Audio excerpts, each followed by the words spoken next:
Kia ora tātou. Koe nei taku mihi karanga ki a koutou ngā kaimahi ki tēnei mahi a whakapakari tinana.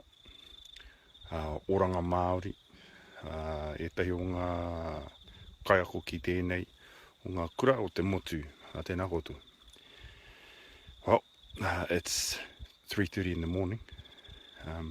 Heaps of things going on, heaps of things. Every time I stop, I get smashed by mosquitoes.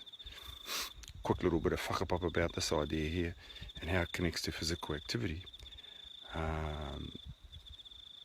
The first occurrence or thoughts about the impact of mosquitoes came through one of three major battles that were conducted with or between Atua. The first one was where Tāwhiri was upset about the wehenga of his parents, or the separation of Rangi and Papa. But it's in the second and the third battles that we see the role of mosquitoes and what we can learn from them. The first one is, or came about through the struggle, the competition to get to Ngāke Te Wānanga first, between Tāne Te Wānanga and Whiro Te Tipua.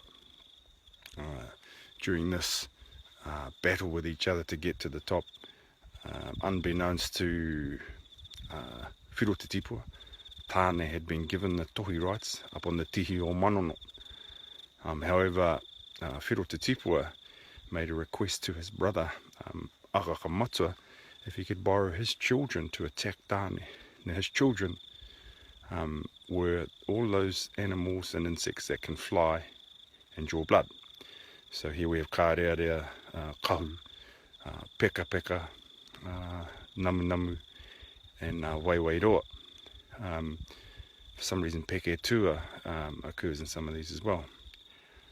Now at this time these animals and insects were released to attack Tāne, but Tāwhiri gave assistance to Tāne and managed to blow all of these flying animals and insects away. But the first thought of the role of waiwairoa was firmly put in the mind of Tāne, who then went on to provide the roro, or the brain, for the first human form. So we already had in our minds, our memory banks, ideas about waiwairoa. Now in the third battle, the third pakanga, this is where we see a story about two Mātauenga attacking all the rest of his relatives for not standing up to Tāwhiri and showing no courage in the first pakanga or battle.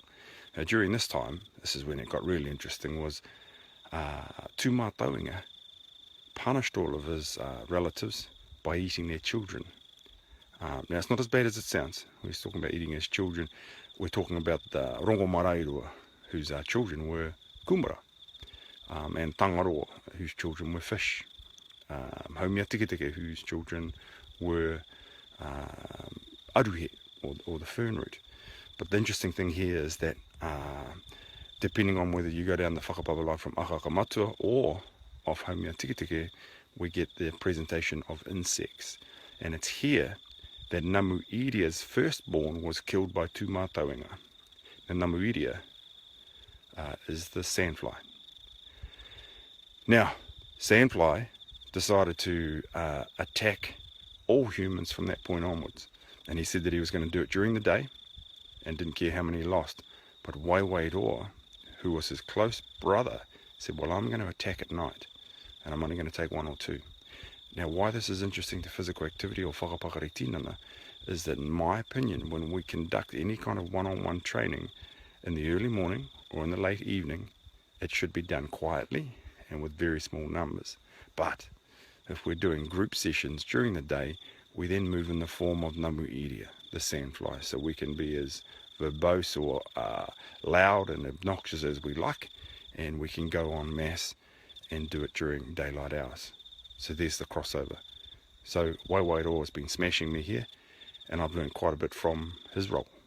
Kia ora tātou.